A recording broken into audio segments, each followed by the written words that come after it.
आप देख रहे हैं श्री हरि कृपा आश्रम चैनल। संस्थापक स्वामी श्री हरि चैतन्य पुरी जी महाराज।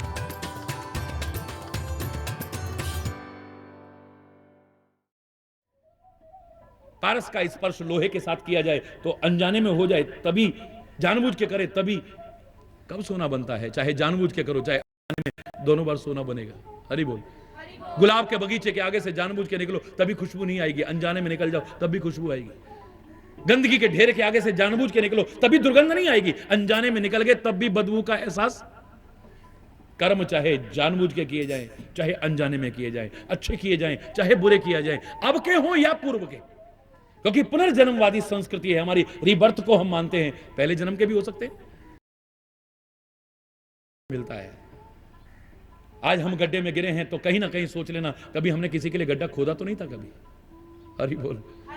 किसी ने तो एक बड़ा प्यारा भाव दिया था और एक गीत मैंने सुनाया था, अगर आप याद हो, कि अगर दिल किसी का दुखाया न होता तो जमाने ने तुझको सताया न होता, न आते तेरी आंख में आज आंसू दुख के, किसी हंसते को गर रुलाया न हो, न चुभता तेरे पांव में आज कांटा जो नश्तर किसी को चुभाया न होता।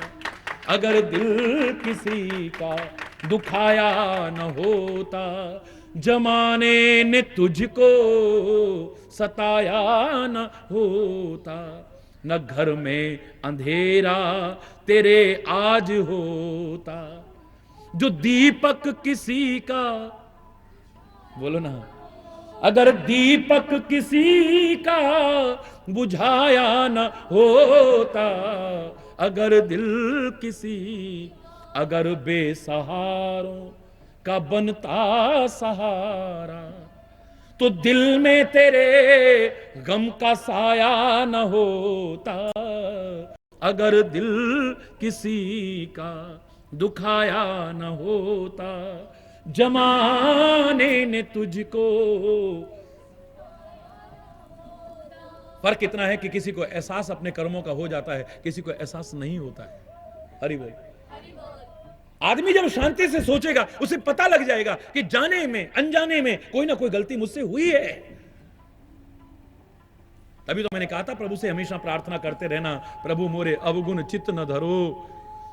हे प्रभु मेरे अवगुणों को चित्त में कभी मत लाइएगा। ये कौन से अवगुण, कौन से अपराध, कौन सी गलतियां जो जानबूझ के की जाए, नहीं, जो अनजाने में हो गई हैं। हरि बोल। जिनका हमें एहसास भी नहीं है, जानबूझ के हमने नहीं की, लेकिन कर्म फल भोगने को बाध्य होना पड़ रहा है हमें, क्योंकि बच नहीं सकते अनजाने में की गलतियों से भी। तो हमें प्रार्थना करनी चाहिए प्रभु से कि हे प्रभु जानबूझ के तो हम गलतियां न करें, अनजाने में जो हो चुकी हैं उन्हें क्षमा करें और आगे से अनजाने में भी हमसे गलती ना हो, ऐसा हमारे विवेक को जागृत रखें। ये प्रार्थना करते रहना। बच जाओगे, दुखों की गिरफ्त से बच जाओगे, विपत्तियों के जाल से बच जाओगे, परेशानियों के मकड़ जाल से बच जाओगे, विपत्ति के भयंकर भंवर में फंसने से बच जाओगे तुम। हरि बोल। वरना तो फिर कर्म का फल तो भोगने को मजबूर हमें होना ही पड़ेगा, आज नहीं तो कल, कल नहीं तो परसों। आज हो सकता है कुल्हाड़ी ने चंदन को काटा, काटने पर भी उसे खुशबू मिली, तो किसी ने मेरे से पूछा, बोले महाराज जी कर्म का फल कहां मिला? इसने तो टुकड़े टुकड़े किए चंदन के, इसे क्या, बल्कि खुशबू मिली, इसे क्या बिगड़ गया इसका, बोलिए। हरि बोल। मैंने कहा ठीक है आज इसे खुशबू मिल रही है, पर कब तक मिलेगी? बोले जब तक काटेगा तब तक मिलेगी। मैंने कहा मूर्खतापूर्ण चिंतन है, अल्पज्ञता परिपूर्ण चिंतन है, अधूरा चिंतन है ये कुल्हाड़ी कब तक काट सकती है? इसे हमेशा नहीं काट सकती है। काटते काटते काटते इसका नुकीलापन खत्म हो जाएगा, और जिस दिन इसका नुकीलापन खत्म हो गया इसे लोहार के पास ले जाएंगे और वो चंदन की खुशबू नहीं देगा, लेप नहीं करेगा, भट्टी में डालेगा, इसे तपाएगा और इतने पर सबर नहीं आएगा, बाहर निकाल करके घन और हथौड़े से मारेगा इसे। कैसे नहीं करेगा? हो सकता है देर में मिले, सवेरे मिले, लेकिन कर्म का फल एक दिन हमें अवश्य। बोलो। लोहार देखो तो लोहे को पीट रहा है, अब फर्क है, लोहार का इसने ना बिगाड़ा होगा, लेकिन चंदन का तो बिगाड़ा है, इसने टुकड़े टुकड़े किए हैं उसके। हरि बोल। कर्म का फल कहीं ना कहीं किसी ना किसी रूप में हमें भोगना पड़ता है। हो सकता है बाद में एहसास होता है, उस समय एहसास नहीं हुआ है। दशरथ ने कोई जानबूझ के श्रवण कुमार को नहीं मारा है, लेकिन आज जब मृत्यु के समय अरे बेटों की अनुपस्थिति में मेरे प्राण जा रहे हैं, इतनी मुश्किल से बेटे पाए और वो भी भगवान, आज एक बेटा मेरे सामने नहीं मौत के टाइम पे, तब याद आई, अनजाने में ही सही, लेकिन एक किसी के बेटे की मेरे हाथ से भी मृत्यु हुई थी और उसके मां बाप भी तड़पते तड़पते यही कह रहे थे कि जैसे बेटे के वियोग में तड़प करके हम प्राण त्याग रहे हैं, ऐसे एक दिन तेरे को भी प्राण त्यागने पड़ेंगे। और कितना हो सकता है, कहीं ना कहीं किसी ना किसी रूप में कर्म फल ही हमारा आड़े आता है, हमने जो कर्म किया है। अब भगवान को कौन मार सकता है, सारी सृष्टि का रिमोट कंट्रोल उसके हाथ में है, लेकिन कृष्ण रूप में देखिए आप बहेलिया उनके चरणों में तीर मारता है। हरि बोल। तो कई लोग इतिहासकार ऐसी भी चर्चा कर देते हैं, इन्होंने भी छुप करके मारा था ना बाली को। हरि बोल, बोलो ना। फर्क इतना हो सकता है, जब परमात्मा नहीं बच सकते कर्म फल से, उनके लिए क्या कर्म है, वो कोई जानबूझ के कर्मों के, वो तो आते ही प्रकट भी अगर होते हैं, जन्म नहीं होता उनका। निज इच्छा निर्मित तन माया गुण गोपार, कर्मों के वशीभूत होकर के उन्हें जन्म नहीं लेना पड़ता इस संसार में, जैसे हमारा जन्म होता है। तो अपनी इच्छा से आए हैं, अपनी इच्छा से चले जाएंगे, अपनी इच्छा से सब कुछ करते हैं। उनकी इच्छा तो सर्वोपरि है, हर इच्छा वलियसी, उसको कौन टाल सकता है। लेकिन हमको सिखाने के लिए, मानवों को सिखाने के लिए कह रहे हैं, अगर मैंने भी ऐसा किया, चाहे अच्छाई के लिए किया, पर उसका भी कहीं ना कहीं फल मुझे भोगना पड़ता है। आज हो सकता है मर्यादा पुरुषोत्तम है, मर्यादा का पालन करते हुए सीता का परित्याग कर देते हैं, राज्य धर्म का पालन करते हैं, लेकिन उस धोबी को कोई दंड नहीं देते हैं जो निंदा कर रहा था। लेकिन यही कृष्ण रूप में वहां पर पटक पटक करके मारते हैं। हरि बोल। कहीं ना कहीं फल भोगना पड़ता है। ये पत्री ऐसे ऐसे वचन सुनाती है, हमारा हृदय छलनी हो जाता है। एक व्यक्ति कहने लगा, संत ने ध्यान दिया, ध्यान देकर के देखा कि पिछले जन्म में ये कौवा था और ये गाय थी। इस गाय के शरीर पर घाव हो गया था, ये कौवा उसमें चोंच मारा करता था। वहां इसने इसे चोंच मारी थी, इसके जख्म पर चोंचे मार मार करके उसको दुखी किया था। फर्क इतना है, आज वही गाय ये नारी के रूप में आई है, ये कौवा पुरुष के रूप में आया है, और वो उसे ऐसे चुभने वाले वचन सुना रही है जैसे ये उसको सताता था, आज वो सता रही है। ऐसे फर्क इतना हो सकता है। उदाहरण अगर सुनाने लगे, सीधे सीधे स्पष्ट हो जाएगा कि कहीं ना कहीं अपने कर्मों का ही फल हमें भोगना, कहीं ना कहीं पर। लक्ष्मण जी महाराज कहते हैं, किसी को दोष मत दो। सबसे पहला तो ये सीख लो, दोष अपने आप को दो, किसी की कमी मत देखो, अपनी कमी देखो। भरत जी महाराज भी पहले मां को कितना कुछ कहते रहे, लेकिन अंत में क्या कहते हैं, मही सकल अनरथ कर मूला। सारे अनर्थ की जड़ तो मैं हूं, अगर मैं ना होता तो किस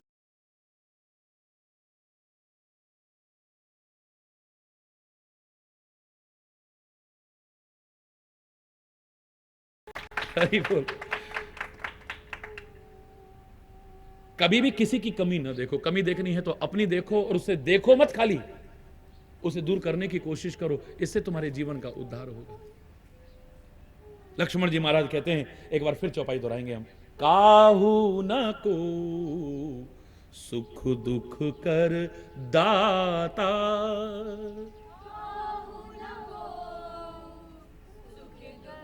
कर दाता निज कृत कर्म भोग सब भ्राता, निज कृत कर्म भोग सब भ्राता। आप जिससे सीखना चाहते हो, आप उसे गुरु समझ करके सीखिए, उससे शिष्य, उसे अपने बराबर भी और अपने छोटा समझ करके मत सीखिए। लेकिन सिखाने वाला, उसका बड़प्पन इसमें है कि आपको भाई कह करके सिखाए, आपको अपना कह करके सिखाए, आपको छोटा समझ करके ना सिखाए। हरि बोल। हे भ्राता, कोई किसी को सुख दुख नहीं दे सकता है, अपने कर्मों का ही फल भोगना पड़ता है। भगवान कृष्ण से जो मृत्यु पर शैया पर पड़े हुए भीष्म पितामह ने यही प्रश्न किया था, हे कन्हैया, तुम्हें कोई और पहचाने ना पहचाने, मैं पहचानता हूं, और आपसे तो कुछ छुपा ही नहीं है, मैं जानता हूं। और मैंने सोचा है और सुना भी है और समझा भी है कि अपने कर्मों का ही फल भोगना पड़ता है। आदमी आगे पीछे अपनी गलतियों का एहसास करे ना करे, लेकिन जब शांत होकर के, निष्पक्ष होकर के, और खास तौर से मृत्यु का समय करीब आ रहा हो, तब उसका ध्यान जरूर जाता है, पता नहीं किस कर्म का फल मुझे मिल रहा है। जब कष्टों में पड़ा हो तो फिर जरूर उसका ध्यान कहे, कहीं उस कर्म की वजह से तो नहीं है, उस कर्म की वजह से नहीं। आगे पीछे अपने कर्म खराब नजर आए ना आए, ये काय का फल मुझे मिल रहा है। उस समय वो निष्पक्ष विचार करता है, हे केशव, इस मृत्यु शैया पर पड़े पड़े मैंने निष्पक्ष अंतरात्मा की आवाज को सुना है, और इस जन्म में तो क्या, पिछले 100 जन्मों तक भी मुझे अपना कोई गलत कर्म नजर नहीं आता है। तो ये अंधेर क्या हो रहा है, हमारे पैर में एक कांटा चुभता है तो कितनी पीड़ा होती है, बोलो। और जो मृत्यु शैया, उस पर तीरों की शैया पर पड़ा हो, जिसका सारा बदन तीरों से छल्ली हुआ पड़ा हो, कितनी वेदना हो रही होगी। और इच्छा मृत्यु का वरदान होते हुए मर भी नहीं पा रहा है, क्या उसकी दशा हो रही होगी। कल्पना करके ही सेहरन होती है, कौन से कर्मों का फल मुझे मिल रहा है। कई प्रकार की कथाएं मिलती हैं, तो वहां पर उनको दिखाया कि 100 जन्म का ना सही, पिछले 101 जन्म पूर्व का तुम्हारा ऐसा कर्म है। लेकिन जो सामान्य जन सामान्य को सहज ग्राही है, उपदेश परमात्मा श्री कृष्ण ने कहा, मैं तो वही सुना रहा हूं आपको। भगवान कृष्ण कहते हैं कि पिछले 100 जन्मों पर तो क्या, गलती तो तुमसे इसी जन्म में हुई है पितामह। अगर मुझसे पूछना चाहते हो, तुमने प्रश्न पूछा है तो उत्तर भी जानना सीख लो, सुनने की सामर्थ्य रखना इस जन्म में ही हुआ है। भीष्म पितामह ने आंखें बंद की, फिर विचार किया, अपना कोई गलत कर्म नजर नहीं आया है। भीष्म पितामह फिर कहते हैं कि हे केशव, आप असत्य तो नहीं कह सकते, लेकिन मुझे अपना कोई गलत कर्म नजर नहीं आ रहा। जानबूझ के तो क्या, अनजाने में भी कोई गलती हुई हो, मुझे नजर नहीं आ रही है। भगवान कृष्ण कहते हैं, भरे दरबार में जब तुम्हारी कुल वधू की लाज लूटी जा रही थी, तीरों के समान चुभने वाले वचन सुनाए जा रहे थे, भीष्म पितामह आप उस समय कहां थे? हरि बोल। बोले वहीं था। तुमने गलत कर्म तो नहीं किया है, लेकिन उसमें सहभागी तो तुम बने हो, मौन स्वीकृति तो तुम्हारी भी रही है। या तो विदुर की भांति तुम वहां से उठ करके चले जाते, वरना शक्ति और सामर्थ्य रहते हुए भी तुमने उसका विरोध नहीं किया है, तो उनकी तरह बराबर तुम इस पाप के भागीदार हो, अपराध के भागीदार हो, तुम उससे बच नहीं सकते हो। तुम तीरों के समान चुभने वाले वचन सुनाए जा रहे थे, और तुमने शक्ति और सामर्थ्य रहते हुए भी विरोध भी नहीं किया, और विदुर की भांति वहां से नीति का पालन करते हुए उठ करके भी नहीं गए। तुम बराबर सहभागी हो। वो जो तीरों के समान चुभने वाले वचन थे, वो सारे तीर देख लो आप, युद्ध भूमि में सब पड़े हैं, इनके बदनों को छलनी किया है। और तुमने कभी सोचा पितामह, इन तीरों के घाव तो फिर भी भर जाते हैं, लेकिन वचन के घाव जो द्रौपदी को सुनाए जा रहे थे, वो घाव तो कभी भरते भी नहीं। वो तीर से भी खतरनाक होते हैं, वचन के जो घाव होते हैं, ये तो ऐसा छल नहीं करते, ये घाव फिर भी एक बार भर जाएंगे। स्नेह लेप लगा करके तुम लोग इन जख्मों को ठीक कर लेते हो। वो सारा जीवन अंदर ही अंदर अंदर अंदर कचोटते रहते हैं, वो तीरों के जो वचन सुनाए जाते हैं। मिलता कर्मों का ही फल है। तुमसे अनजाने में अपराध हुआ है, तुमने जानबूझ के कोई गलती नहीं की है। और फिर मैं एक बात पूछना चाहता हूं पितामह, तुम अपनी प्रतिज्ञा के कारण राज्य सिंहासन से बंधे थे, दुर्योधन के बुरे कर्मों से नहीं बंधे थे, दुशासन के बुरे कर्मों से नहीं बंधे थे। शक्ति सामर्थ्य होते हुए तुमने विरोध नहीं किया, तुम बराबर पाप के भागीदार हो। अनंत उदाहरण देकर के अगर अंत में निष्कर्ष निकालेंगे तो कहीं ना कहीं किसी ना किसी रूप में अपने कर्मों का ही फल नजर आएगा आपको। कोई किसी को सुख दुख नहीं दे सकता है। फर्क हो सकता है कि कोई बीज ऐसा है कि अभी हमने बोया और अभी उदय हो जाता है, कई बीज देर में जाकर के प्रकट होते हैं, अंकुरित होते हैं, काफी समय लग जाता है उनमें। बहुत से बीज तो ऐसे हैं कि दूसरे दिन ही आपको आगे ऊपर दिखाई देने लग जाएंगे। अभी आप गेहूं बो दीजिए, जौ बो दीजिए, हरि बोल, तो आपको एकदम से 5-7 दिन में तो ऐसे होने दिखने शुरू हो जाएंगे। आप दूसरे दिन से अंकुरित होने शुरू हो जाते हैं वो। और बहुत से बीज मिट्टी में पड़े रहते हैं, गलते रहते हैं, और कभी कितने समय बाद जाकर के उदय होते हैं। बहुत से कुछ दिन बाद ही फल देना शुरू कर देते हैं।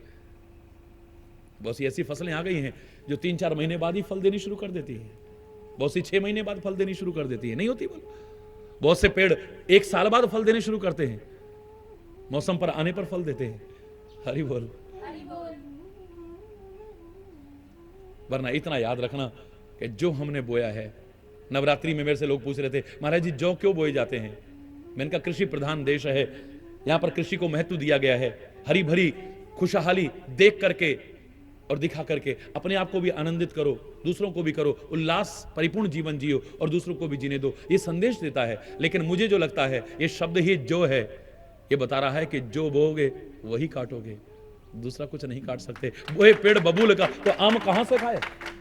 जो बोने का तात्पर्य है कि जो बोओगे तो जो ही काटोगे, जो बोओगे वही।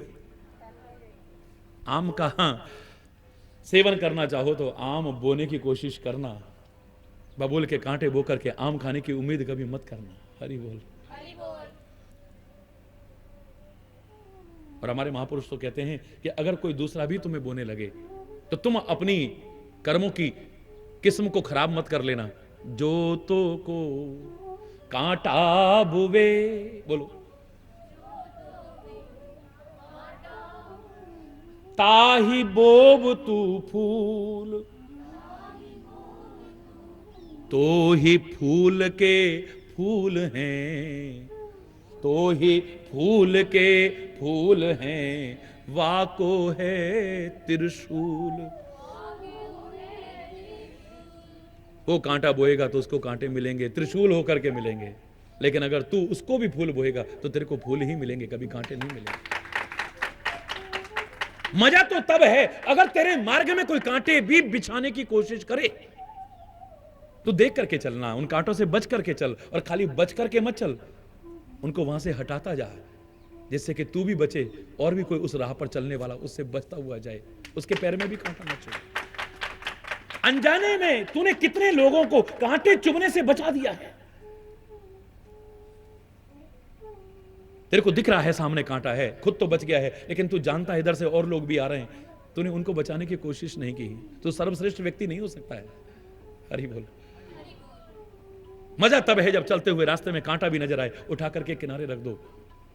कोई कंकड़ है, पत्थर है जिससे ठोकर खा के कोई गिर सकता है, उसे भी उठा के रख दो। इन कर्मों का क्या तुम्हें फल मिलेगा तुम सोच ही नहीं सकते हो। तुम तो केला खाते हो और छिलका जमीन पर फेंकते हो, बीच सड़क पर फेंकते हो, और कभी अगर उस पर कोई फिसल करके गिरता है तो हंस करके तालियां बजाते हो। तुम तो निर्लज्जता की चरम सीमा पार कर जाते हो। कई बार, चाहे बुरा लगे मैं कहूंगा जरूर, केला खा करके बीच सड़क पर छिलका फेंकते हैं, और कोई फिसले तो वहां देखो देखो देखो। हरि बोल।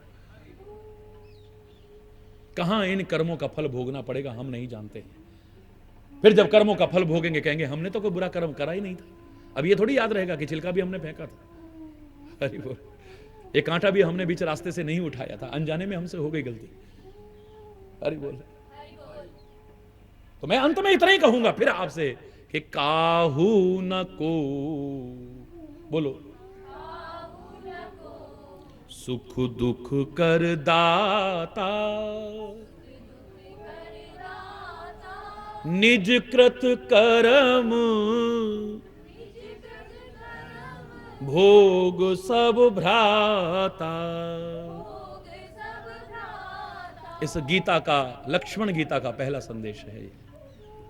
जब आप कहते हो कि फलाने ने ऐसा करा, फलाने ने ऐसा कहा, आपके मन में दुर्भावनाएं पैदा हो जाती हैं, आपके मन में विरोध पैदा हो जाता है, आपके मन में बदले की भावना पैदा हो जाती है, आप कुछ भी फिर अनर्थ करने को तैयार हो जाते हो, आपसे प्यार और सद्भाव खत्म हो जाता है। जब कहते हो ना फलाने ने हमारे साथ ऐसा करा, जब आप कहोगे कि नहीं अपने कर्मों का ही फल है, फिर किसी से द्वेष नहीं करोगे, किसी से विरोध नहीं करोगे, बदले की भावना तो कहीं आ ही नहीं पाएगी, और आपका प्यार और सद्भाव कभी खत्म होने वाला नहीं है। कितनी चीजों से बच जाओगे। एक संदेश और आप इसके साथ कितने सारे उपदेश, आप इससे भी कल्पना भी नहीं कर सकते इसके पीछे कितने भाव छुपे हुए हैं। हरि बोल। और कर भी कोई भूल हो ना, गलती से भी हमसे कोई गलती ना हो जाए, भूल करके भी कोई भूल हमसे ना हो जाए। आपको याद होगा, आप लोग तो सुनते हैं, तो एक किसी ने प्रश्न करा था, महाराज जी सरल शब्दों में हमें बताइए कि हमारा जीवन फले फूले बस। याद होगा आपको, मैंने एक पंक्ति में उत्तर दिया था। क्या कहा था? यदि भूल करके भी ना हो हमसे भूलें और प्रभु को न भूलें तो आप फलें फूलें, दावे से कह रहा हूं।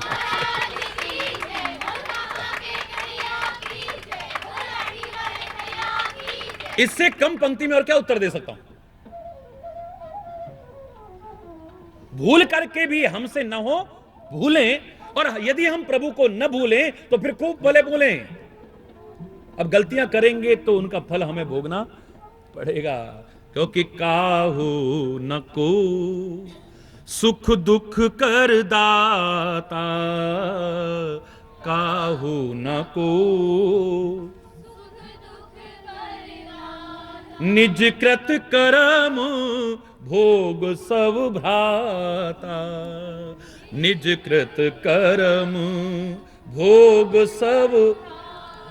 कोई किसी को सुख दुख नहीं देता है। हे निषाद तुम विषाद मत करो, ये कैकेयी का कोई दोष नहीं है, अपने कर्मों का फल है, हर एक को भोगना पड़ता है। लेकिन प्रभु श्री राम के बारे में इतना ही बता सकते हैं कि श्री राम सारी दुनिया को सुख पहुंचाना चाहते हैं, इसके लिए कष्ट उठा रहे हैं। ये कोई अपने कर्मों के कारण कष्ट नहीं उठा रहे हैं, ये राम की इच्छा है।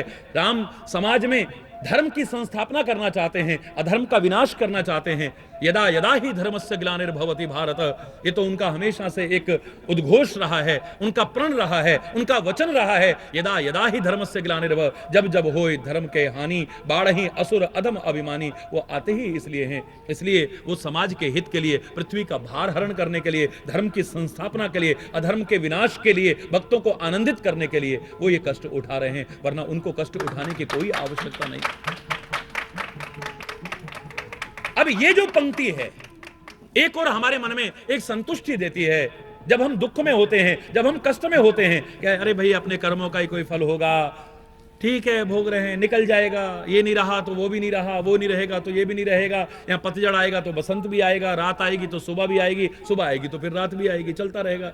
आदमी को एक संतोष मिलता है, उस दुख में भी संतोष मिलता है, और सहज में दुख की घड़ियां रो रो के भी निकालनी पड़ेंगी। इससे अच्छा है वो हंस के निकाले। अरे बोल भाई, रो रो के भी निकालना है तो निकालना है। या तो प्रभु से ही प्रार्थना करो, गुरु से जैसे प्रार्थना करनी है करो, और वो आपको उससे बचा सके, बशर्ते कि उनके आदेशों पर चलते हुए प्रार्थना करो, उनके अनुसार अपने जीवन को बनाते हुए प्रार्थना करो, फिर तो संभावना हो सकती है आप मुक्त हो जाएं। वरना आपको दुख तो झेलना है, अब रो के झेलो चाहे हंस के झेलो। अरे बोल, जो झेलना है वो झेलना है, अब हंस के झेलो या तो बेहतर यही है कि तेरा पाना मीठा लागे। गुरुद्वारे में हमें सुनने को मिला कि जो तू दे रहा है हम मीठा करके मान रहे हैं उसे, जो हमें कड़वा लग रहा है हम उसे भी मीठा, शायद इसमें भी हमारी को भलाई होगी। कुनिन की गोली भी अगर हमें मिल रही है तो ये भी हमारी भलाई के लिए मिल रही है, हमारे नुकसान के लिए नहीं मिल रही है। तू जो कर रहा है हमारे भले के लिए कर रहा है, तू हमारे बुरे के लिए कुछ कर ही नहीं सकता है। परमात्मा कभी किसी का बुरा नहीं चाहता है, कभी नहीं चाहता है। अरे बोल, भगवान किसी को कष्ट दे भी नहीं सकता है, मैं दावे से कह रहा हूं। आपको शब्द बड़े विचित्र से लगेंगे, लेकिन मैं दावे से कह रहा हूं परमात्मा किसी को दुख नहीं दे सकता है। नहीं, हमारे कर्मों के अनुसार भगवान ही तो दे, भगवान नहीं देते हैं, उसके लिए कर्मचारी रखे ना उसने। दो तुम्हारे कंधे पर बिठा रखे हैं जो हिसाब किताब लिखते रहते हैं अदृश्य रूप में, वो सारा जाकर के धर्मराज के आगे चिट्ठा लिख दे देते हैं, और वो तुम्हें उसके आधार पर सुख और दुख देता है, स्वर्ग नरक में भेजता है, या जैसी आपकी स्थिति है वैसा देता है। यही तो आप पढ़ते आए हैं, यही तो सुनते आए हैं। प्रभु ने किसी को दुख दिया हो, प्रभु ने किसी को कष्ट दिया हो, ऐसा मैंने तो कहीं नहीं पढ़ा। प्रभु ने न्याय का काम अपने हाथ में ले लिया हो, ऐसा मैंने कहीं नहीं पढ़ा है। अनंत ग्रंथों में भी आपको यह भाव कहीं नहीं मिलेगा। उसके लिए कर्मचारी है ना। आप अपने देश की व्यवस्था देख लो, देश का राष्ट्रपति किसी को सजा नहीं दे सकता है, दे सकता कभी? सजा से मुक्त भी नहीं कर सकता है। प्रभु हमारे कष्ट नहीं दे सकते हैं, किसी को सजा नहीं दे सकते हैं, किसी को फांसी की सजा नहीं दे सकते हैं, किसी को कठोर कारावास नहीं दे सकते हैं, किसी को यातना नहीं दे सकते हैं। मैं दावे से कह रहा हूं, जैसे हमारे देश का सर्वोच्च पद पर बैठा राष्ट्रपति हमारे देश के किसी नागरिक को सजा नहीं दे सकता है, अधिकारी नहीं है उसके क्षेत्र में। गांव स्तर पर, कस्बे स्तर पर जो न्यायाधीश है वो किसी को मृत्युदंड भी दे सकता है, कोई भी सजा दे सकता है, मुक्त भी कर सकता है, लेकिन राष्ट्रपति नहीं कर सकता है। जिला स्तर का न्यायाधीश कर सकता है, राज्य स्तर का कर सकता है, सर्वोच्च न्यायालय का न्यायाधीश कर सकता है, राष्ट्रपति नहीं कर सकता है। वो अगर चाहे किसी से खुश हो जाए तो उसे माफी दे सकता है, सजा से मुक्त करा सकता है, बस। ऐसे ही मेरा प्रभु आपके जीवन को देख करके, आपके आचरण को देख करके, आपकी प्रवृत्तियों को देख करके, आपके स्वभाव को देख करके, आपके व्यवहार को देख करके, आपकी प्रवृत्ति इनको देख करके प्रसन्न हो जाए, रीझ जाए, तो तुम्हें सजा से मुक्त कर सकता है। बस हरि बोल, दुखों से छुटकारा दिला सकता है? ये कहावतें हमारी बनाई हुई हैं, भगवान के घर देर है अंधेर नहीं है। हरि बोल। वो न्याय करता है, ये करता है, वो करता है। हरि बोल। अरे अन्याय तो करता ही नहीं है, बाकी न्याय का काम भी उसने औरों को सौंपा हुआ है।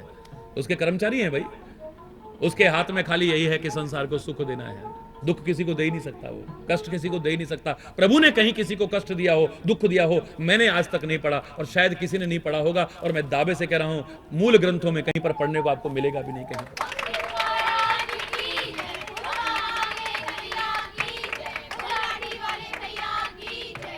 अपने कर्मों को अच्छा रखना, क्योंकि कर्मों का फल हमें अवश्य भोगना पड़ेगा।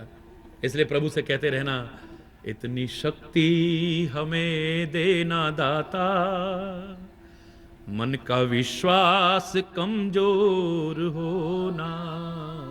इतनी शक्ति हमें देना दाता, मन का विश्वास कमजोर। हम चले नेक रस्ते पे, हमसे भूल कर भी कोई भूल होना।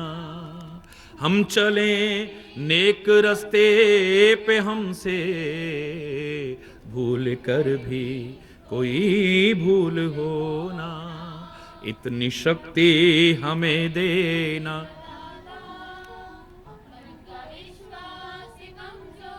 भूल करके भी कोई भूल ना हो, कोई गलती ना हो, कोई अपराध ना हो, कोई त्रुटि ना हो, कोई गलत कर्म ना हो जाए जिसके बदले में हमें दुख झेलना पड़े। हरि बोल। और इस चौपाई के जो मैंने कहा कई लाभ ये भी हैं। पहला, आपके अंदर संतोष की वृत्ति आती है, दुखों में न घबराने की वृत्ति आती है। और तीसरा, जो दूसरों के प्रति दुर्भाव आ जाता था, फलाने ने हमारे साथ ऐसा करा, फलाने ने हमारे साथ ऐसा करा, उसको हम नहीं छोड़ेंगे, बदले की भावना आ जाती थी, दुर्भाव आ जाता था, द्वेष आ जाता था, वैमनस्यता आ जाती थी, अशांति की स्थिति आ जाती थी, कला कलेश आ जाता था, झगड़े की नौबत आ जाती थी, युद्ध की संभावना हो सकती थी। इन सब से बच जाओगे, क्योंकि तुम कहोगे कोई किसी का बुरा नहीं कर रहा, ये तो हमारे किसी कर्म का ही हमें फल मिल रहा है। ये एक चौपाई में ही अनंत भाव छुपे हुए हैं। जीवन में बहुत सारी जो समाज में अव्यवस्थाएं फैलती हैं, एक दूसरे के प्रति मनमुटाव आता है, एक दूसरे के प्रति विद्वेष की स्थिति आती है, इन सब से बच सकते हैं। क्योंकि हम यही कहेंगे, काहू न को सुख दुख कर दाता, निज कृत कर्म भोग सब भ्राता। सब अपने अपने कर्मों का फल भोगते हैं, कोई किसी को सुख दुख दे भी नहीं सकता है। अरे बोल। आगे बहुत सुंदर कह रहे हैं, योग बोलो, वियोग, भोग, भल, मंदा, हित, अनहित, मध्यम, भ्रम फंदा, जन्म मरण, जह लगी जग जालू, संपत्ति विपत्ति, कर्म और कालू। तो पहला है जोग, वियोग, भोग, भल और मंदा। ये योग वियोग की स्थिति जो आती है हमारी, अच्छा और बुरा जो हमें मिलता है, इस सारा का सारा, और जितने ये शत्रु मित्र उदासीन इत्यादि के हैं, ये सब भ्रम के फंदे हैं। कभी वियोग है ही नहीं, योग ही नहीं है तो योग यहां होगा वहां वियोग होगा ना। हरि बोल। और हमारा जो असली संबंध जिसके साथ है, उसके साथ कभी वियोग हो ही नहीं सकता है। ये दुनिया के संबंधों के साथ योग हुआ है तो एक दिन वियोग हो जाएगा। कोई संबंध हमेशा के लिए नहीं टिका है। बोलो रहा कोई? माँ बाप हमेशा रहे, बच्चे हमेशा रहे, कोई भी दुनिया का रिश्ता, कोई नाता देख लीजिए आप, हमेशा इस दुनिया में नहीं रहा है।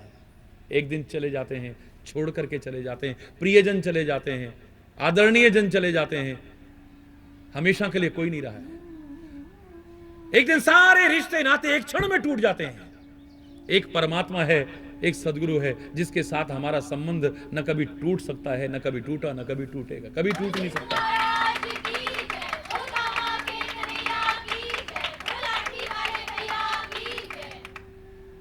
जिसे गुरु कहते हैं।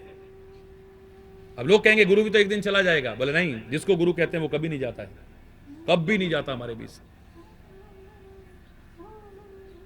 औरों के लिए भी ये भावना रखना, लेकिन हरि चैतन्य भी आपसे दावे से कह सकता है, अपने सब भक्तों से, शिष्यों से दावे से कह सकता है,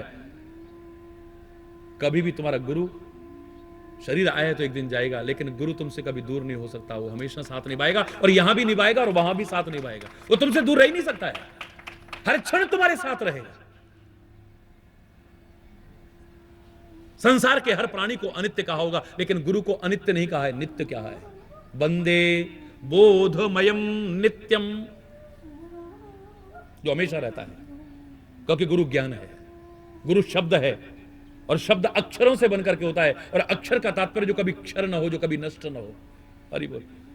जो कभी नष्ट नहीं होता है, जिसका ह्रास कभी होने की संभावना ही नहीं है। क्या गुरु के ज्ञान कभी नष्ट हो सकते हैं? उसके उपदेश कभी नष्ट हो सकते हैं? उसकी शिक्षाएं कभी नष्ट हो सकती हैं? उसके द्वारा जो दिया नाम तुमको है वो कभी नष्ट हो सकता है?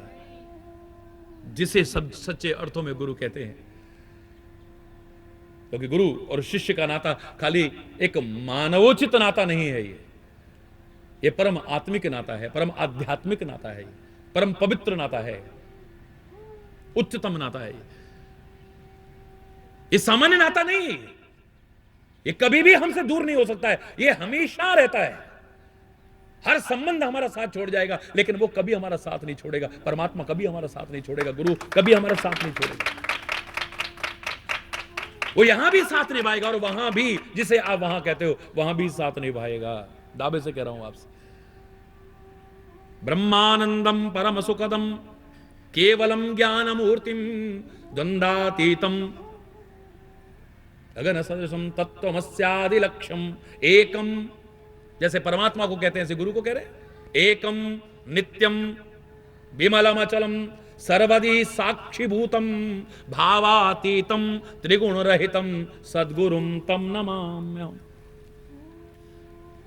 चैतन्य शाश्वतम, अशाश्वत नहीं है, चैतन्य शाश्वतम शांतम व्योमातीतम निरंजनम नाद बिंदु कलातीतम तस्मै श्री गुरुवे नमः। हरि बोल। ये कभी नष्ट नहीं हो सकता है, कभी वियोग हो ही नहीं सकता हमारा। दूर रह करके भी साथ रहता है, वो सदगुरु हो सकता है। हर हाल में जो हमारा साथ निभाता है वो परमात्मा ही हो सकता है। दुनिया का संबंध आपका हमेशा नहीं रहेगा, लेकिन गुरु और परमात्मा से संबंध कभी टूटेगा नहीं, दावे से कह रहा हूं। हम तोड़ लेते हैं, हम अपने आप को दूर कर लेते हैं अज्ञानता के कारण। भगवान कब मिलेगा हमें? क्या हमें परमात्मा प्राप्त हो सकते हैं? अरे परमात्मा अप्राप्त कहां है? अरे बोलो, वो तो नित्य प्राप्त है, नित्य प्राप्त है, वो अप्राप्त है ही नहीं है। लेकिन आपको उसका एहसास नहीं है। उस प्राप्ति की स्मृति और जागृति हो जाए, इसी के लिए सत्संग की आवश्यकता है, और ये जो विभिन्न गीताएं हैं इनकी आवश्यकता है। बस उससे स्मृति और जागृति हो जाएगी आपको। वो जो परमात्मा नित्य प्राप्त है पर अप्राप्त जैसा लगता है, उसकी प्राप्ति की स्मृति और जागृति हो जाएगी। उसी के लिए सत्संग के प्रकाश में जीना है हमें। अंधकार में हमें नहीं दिखता है कुछ भी, सत्संग के प्रकाश में जीना है। सांसारिक वस्तु और पदार्थें आपको सूर्य के प्रकाश में दिख सकती हैं, चंद्रमा के प्रकाश में दिख सकती हैं, तारों के प्रकाश में दिख सकती हैं, अग्नि के प्रकाश में दिख सकती हैं, दीपक इत्यादि के प्रकाश में दिख सकती हैं, लेकिन आंतरिक वो सर्वोच्च उपलब्धि आपको इन प्रकाशों में नहीं, वो सत्संग के प्रकाश में ही हो सकती है। हमारे बाह्य जगत में सूर्य प्रकाश करता है, चंद्रमा प्रकाश करता है, अग्नि प्रकाश करती है, लेकिन हमारे अंतर जीवन में सत्संग प्रकाश करता है। सत्संग की विशेष महत्ता यह है कि हमारे भ्रम को दूर करता है, हमारे संदेह को दूर करता है, हमारी शंकाओं को दूर करता है। गुरु की महिमा ही यही है कि वो हमारी शंकाओं को दूर करता है, हमारे संदेहों को दूर करता है, हमारे भ्रम को दूर करता है।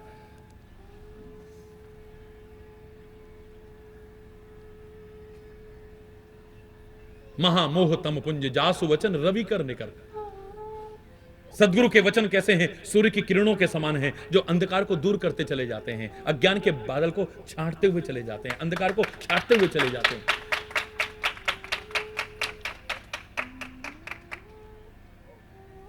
संत का भी, सत्संग का भी महिमा और महत्व यही है, क्योंकि परमात्मा के चरित्र हमें कई प्रकार की शंकाओं और भ्रमों में जकड़ देते हैं। हमें क्या, अच्छों को जकड़ देते हैं। भगवान का कितना निकटतम वाहन था गरुड़। नारद जी ने कहा, जाओ प्रभु की सेवा का मौका मिलेगा तुम्हें। हरि बोल। बहुत दिन हो गए ना तुम्हें प्रभु की सेवा, जाओ जाओ जाकर के प्रभु की सेवा करो। क्या सेवा है? बोले तुम्हारा आहार है सर्पों का और प्रभु नागपाश में बंध गए हैं। हरि बोल। बड़ा खुश होकर के गया, प्रभु की सेवा का मौका मिलेगा। इतने दिन बाद प्रभु की सेवा का मौका मिल रहा है। लंका की युद्ध भूमि में पहुंचा, जाकर के प्रभु को बिल्कुल असमर्थ स्थिति में पड़े हुए, असहाय स्थिति में पड़े हुए देखा है। नागपाश में बंधे हुए, जकड़े हुए बुरी तरह से। आहार सर्पों का है गरुड़ का, उसने सारे सर्पों को खाया, प्रभु को बंधन भी मुक्त कर दिया है। चरणों में प्रणाम किया और बड़ा खुश होकर के आज इतने समय बाद प्रभु की सेवा का अवसर मिला। चल रहा है, रास्ते में चलते चलते दिमाग में आया यार, ये भगवान कैसे हो सकते हैं जिनका नाम लेकर के जन्म मरण के बंधन छूट जाएं। जो शेष शैया पर शयन करता है वो साधारण से सांपों के बंधन में बंध जाए, ये मेरा भगवान हो ही नहीं सकता है। मन में संदेह आ गया है। अब ये संदेह प्रभु की लीलाओं को देख करके हुआ है। परमात्मा की लीलाओं को देख करके, सुन करके, पढ़ करके अनेक प्रकार के संदेह उत्पन्न हो सकते हैं, लेकिन अगर ये दूर हो सकते हैं तो सत्संग में हो सकते हैं और कहीं दूर नहीं हो सकते। इतना याद रखिए।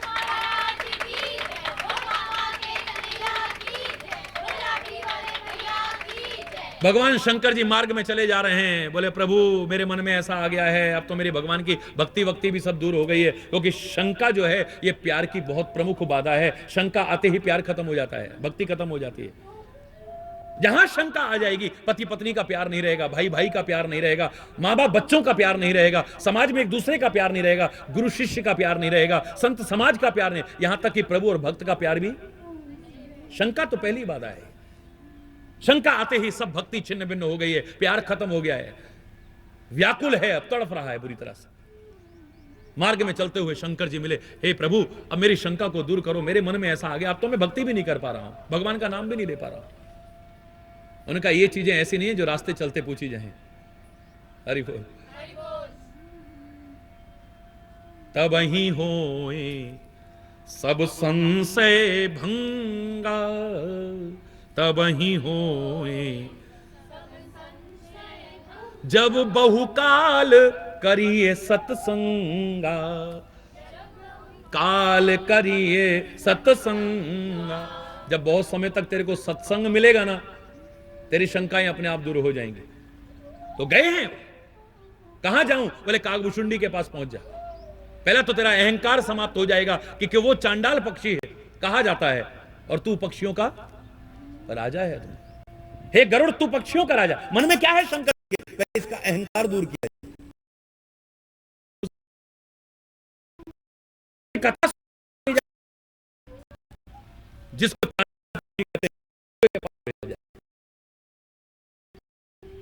हरि बोल।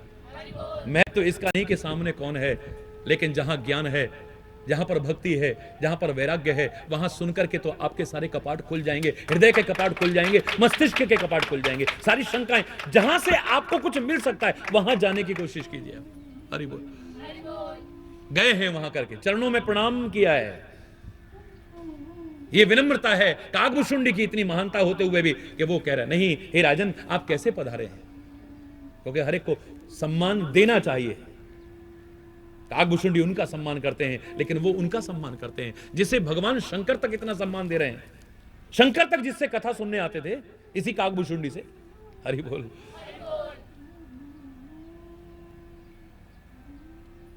ये कोई साधारण व्यक्तित्व तो नहीं हो सकता है, ये कोई साधारण व्यक्ति नहीं हो सकता है।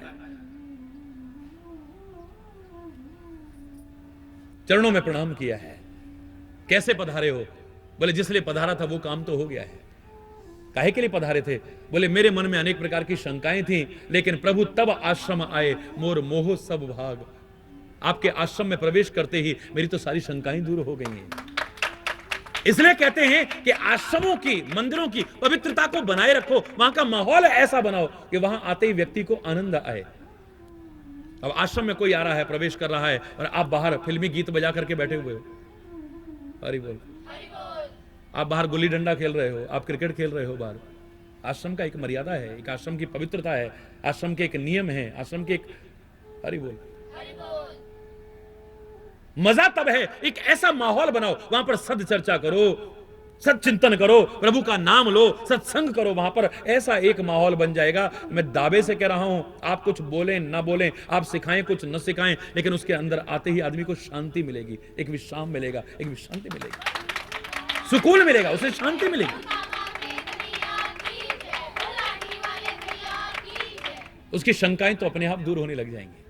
लेकिन मैं जो कह रहा था, प्रभु के चरित्र देख करके अच्छों की बुद्धि भ्रमित हो गई है, लेकिन सत्संग में सुन करके शंका दूर हो गई है, सती की बुद्धि भ्रमित हो गई है, प्रभु की परीक्षा तक लेने को तैयार हो गई सीता बन करके। लेकिन वही चरित्र जब शंकर जी से सुने हैं तो सारी शंका दूर हो गई। एक नहीं अनंत उदाहरण आपको मिलेंगे कि जहां परमात्मा के चरित्रों को देख करके अच्छों की बुद्धि भ्रमित हो गई। अब इससे ज्यादा और क्या मिलेगा आपको? गंगा जी भगवान के चरणों से निकली हैं, लेकिन उनकी बुद्धि भ्रमित हो गई, भगवान को देख करके खुश हो गई। गंगा के किनारे जब श्री राम खड़े हैं तो तुलसी लिखते हैं, पदनख निरखि देव सरी हर्षि, चरण कमलों के नखों को देखा बड़ी खुश हुई है। आज मेरे जन्मदाता पहली बार मेरे किनारे पर आए हैं, हरि बोल। मेरे पिता आए हैं मेरे पास चल करके आए हैं, मेरी मां आई है मेरे पास चल करके, बड़े खुश हुए हैं। लेकिन सुनी प्रभु वचन मोहमति करशी, लेकिन भगवान की जब वाणी सुनी है तो बुद्धि भ्रमित हो गई। बोले ये भगवान हो ही नहीं सकते हैं, ये मेरे जन्मदाता नहीं हो सकते हैं। क्यों? क्योंकि ये तो केवट के साथ जो प्रसंग चल रहा है, हमें गंगा के पार कर दो, ये निहोरे कर रहे हैं, हाथ जोड़ रहे हैं, गिड़गिड़ा रहे हैं उसके आगे, वो नखरे करिए जा रहा, और ये उनके सामने हाथ जोड़े जा रहे हैं। मेरे प्रभु ने तो एक पैर आगे रखा था, ब्रह्मांड को नाप करके दिखा दिया। फिर ये मेरे से कहें तो मैं एकदम से रास्ता दे दूं इनको? ये मेरे भगवान नहीं हो सकते। तो भगवान की लीलाओं को देख करके अच्छों की बुद्धि भ्रमित हो जाती है। यहां पर अभी मुंह खोल करके तीनों लोगों के मां यशोदा को दर्शन कराए, लेकिन ऐसी बुद्धि भ्रमित होती है भगवान की लीलाओं को। थोड़ी देर लगता है ये भगवान है, फिर लगेगा अरे नहीं, ऐसे कैसे हो जाएगा। फिर उसी कृष्ण को, उसी कन्हैया को कान पकड़ के थप्पड़ मारने को और उखल से बांधने को तैयार हो जाती है। भगवान की लीलाएं देख करके अच्छों की बुद्धि भ्रमित हो जाती है। सारी सृष्टि को पैदा करने वाला ब्रह्मा, आप भागवत में पढ़िए, उसकी बुद्धि भ्रमित हो गई। ये भगवान कैसे हो सकता है जो गेंद खेल रहा है? ये भगवान कैसे हो सकता है जो गाय चरा रहा है? ये भगवान कैसे हो सकता है थोड़ी सी छाछ के लिए गोपियों के इशारे पर नाच रहा है? ये भगवान कैसे हो सकता है जो चीर हरण करके ले जा रहा है? ये भगवान नहीं हो सकता है जो मक्खन चुरा रहा है। हरि बोल। तो ब्रह्मा की बुद्धि भ्रमित हो गई। परीक्षा लेने के लिए सारे ग्वाल बालों को, सारे गाय बछड़ों को गुफा में बंद कर दिया है। अब देखता हूं क्या होता है। 1 वर्ष बाद ब्रह्मा ने आके देखा है, तो क्या देखा? अंदर गुफा में जितने थे सारे के सारे उतने ही मौजूद हैं, लेकिन जितने अंदर ले गए थे उतने के उतने ग्वाल बाल और उतने गाय बछड़े जहां तहां बंधे हुए हैं। पैरों में आकर के गिर पड़ा है, क्षमा याचना की है कि हे परमात्मा, आपकी लीला को देख करके मेरी बुद्धि भ्रमित हो गई है। देवता नहीं, देवराज इंद्र की बुद्धि भ्रमित हो गई। इसने मेरा अपमान कर दिया, मेरी पूजा बंद करा दी इसने। छोड़ूंगा नहीं इसको भी, और सारे ब्रिज को नहीं छोड़ूंगा। तुम राक्षसों की बात कर रहे हो, इन देवताओं के राजा इंद्र की दशा देख लो आप। 7 दिन तक मूसलाधार बारिश कर रहा है, डुबोने की सोच रहा है पूरे ब्रिज को, लेकिन जिसे वो तारना चाहे उसे डुबोने की हिम्मत दुनिया का तो क्या, देवराज इंद्र भी नहीं डुबो सकता है। जिसे वो बचाए उसे कौन डुबो सकता है, और जिसे वो डुबोने पर आ जाए उसे कौन बचा सकता है? हरि बोल। ये बुद्धि भ्रमित नहीं हुई तो क्या है? फिर आकर के भगवान के चरणों में गिरा है कि मुझसे गलती हो गई, मैं आपको पहचान नहीं पाया। तो परमात्मा की लीलाओं को देख करके ठीक से समझना इतना सरल नहीं है, याद रखना। अगर किसी अच्छे के मुख से सुनोगे, जानकार के मुख से सुनोगे, वो भी अनजान के नहीं, ईर्ष्यालु के मुंह से नहीं। वो गलत व्यक्ति मिल गया तो आपकी श्रद्धा भी खत्म कर देगा। हरि बोल। किसी जानकार के मुख से सुनोगे तो आपकी सारी शंका दूर हो जाएगी, आपका सारा भ्रम दूर हो जाएगा, और फिर से आपकी भक्ति, आपका प्यार आपके हृदय में जागृत हो जाएगा। योग वियोग बोलो, भोग भल मंदा, सरग जोग वियोग भोग भल मंदा, जोग वियोग, हित अनहित, मध्यम भ्रम फंदा, हित अनहित। ये संयोग यानी मिलना, वियोग यानी बिछुड़ना, भोग, भल मंदा, भले बुरे भोग जो हमें मिलते हैं, भोगने पड़ते हैं, जो शत्रु मित्र उदासीन, ये सारे के सारे भ्रम के फंदे हैं। और ये ज्ञान जो है इस भ्रम को दूर करता है। ये सब जो तुम्हें दिख रहा है ये सब नाटक है। ये वैसे एक बात बताऊं मैं आपको, लोगों ने कहा इसे सपना लोग कह देते हैं, इसे लोग नाटक कह देते हैं, इसका क्या फायदा है, संसार का फायदा क्या हुआ, इसको नाटक कहते हैं। मैंने कहा नाटक भी अगर इसे समझ लोगे ना तो बहुत मजा आ जाएगा। हरि बोल। नाटक में आपका जो अभिनय है उसे कुशलता पूर्वक निभाने की कोशिश कीजिए। आप मानव बने हो तो सच्चे अर्थों में मानव बन के दिखाना, दानव बन करके मत दिखाना। तुम्हें जो रोल मिला है, जितनी देर का मिला है, क्योंकि संसार भी एक रंगमंच है, हर कोई यहां पर अभिनय करने आता है। जब जिसका अभिनय समाप्त हो जाता है मंच से चला जाता है। हरि बोल। कुशल अभिनेता वो है जो कुशलता पूर्वक अपने अभिनय को करता है। उसे जो बना दिया है बस वही बन करके दिखा देता है। दूसरा देख के हाँ लगे तुम रावण बना दिया तो रावण ही बन के दिखाओ फिर वहां पर। लेकिन वहीं तक मंच से नीचे उतरते ही पता लग जाए कि आप नहीं, आप तो वही फलाने हो, आप रावण नहीं हो। लेकिन मंच पर जो अभिनय कर रहे हो तो आपको मानव का अभिनय दिया है तो मानव बनना, दानव मत बनना। हरि बोल। दूसरा, आपका किसी ने बुरा कर दिया, आपको किसी ने गाली दे दी, अब मंच पर आपके अभिनय में एक पात्र ऐसा है जो आपको गालियां देगा। सच्ची बताना, मंच से उतरते उससे लड़ोगे? बोलो। अगर अभिनय समझोगे लड़ाई होगी आपकी। आप कहोगे अबे बड़ा बन रहा था, अब बता तू। बताता हूं, बड़ी गालियां दे रहा था वहां तो। तेरा रोल तेरा था, तू अपना कर रहा था, मेरा अभिनय अपना था, मैं कर रहा था। वहां पर अगर कोई गुण गा रहा है तो हमें कोई प्रसन्नता नहीं है, और कोई गालियां दे रहा है तो हमें कोई दुख नहीं होता। मंच से उतरते ही गले लग जाते हैं, वाह तूने क्या यार एक्टिंग करी, और वाह तूने क्या एक्टिंग की, दोनों के दोनों गले लग जाते हैं। अभिनय का फायदा देखिए, इसे अगर अभिनय समझते हैं आप, लड़ाई होगी? बोलो बोलो ना। बड़ा वहां तो गदा चला रहा था यूं करके, जैसे मेरी खोपड़ी फोड़ देगा तू। हरि बोल। वहां तो बड़ी डिशिम डिशिम डिशिम डिशिम कर रहा था, और मंच से उतरते ही, कैमरे के आगे से हटते ही सब गले लग जाते हैं। मालूम है आप? इस संसार को रंगमंच समझना बस, और ये सोच लेना तुम सबको अभिनय मिला है। तुम्हारी बड़ाई इसी में होगी अगर तुम कुशलता पूर्वक अभिनय करते हो, वरना बीच बीच में तुम्हें रोकना पड़ेगा, टोकना पड़ेगा। कट। अब देखिए कभी जब शूटिंग होती है तो क्या होता है, हाँ आपने ये बोलना है, ठीक से नहीं बोला, कट। आपकी बड़ाई नहीं होगी, आपकी बुराई होगी। आपको टोकना पड़ेगा, आपको रोकना पड़ेगा, आपको बार बार दोहराना पड़ेगा उसी को, आपको बार बार इसी में आना पड़ेगा। याद रखना भी, ये जन्म मरण के चक्कर में बार बार पढ़ते रहोगे, क्योंकि बार बार आपको रीटेक देना पड़ेगा, बार बार आपको अपना अभिनय करना पड़ेगा। जब तक कुशलता पूर्वक नहीं करोगे तुम्हें मुक्ति मिलने वाली नहीं है, छोड़ेगा नहीं कोई वहां से। कुशलता पूर्वक करो तब मजा है। कोई विवाद नहीं होगा, कोई झगड़ा नहीं होगा, वहां से निकलते ही सब गले लग जाएंगे, सब साथ बैठ के चाय वगैरह पीते हैं, साथ बैठ करके हंसते हैं, खेलते हैं, बोलते हैं। और वहां थोड़ा अभी उससे लड़ रहा है, उससे झगड़ रहा है, उसकी गर्दन काट रहा है, वो ये कर रहा है, वो कर रहा है।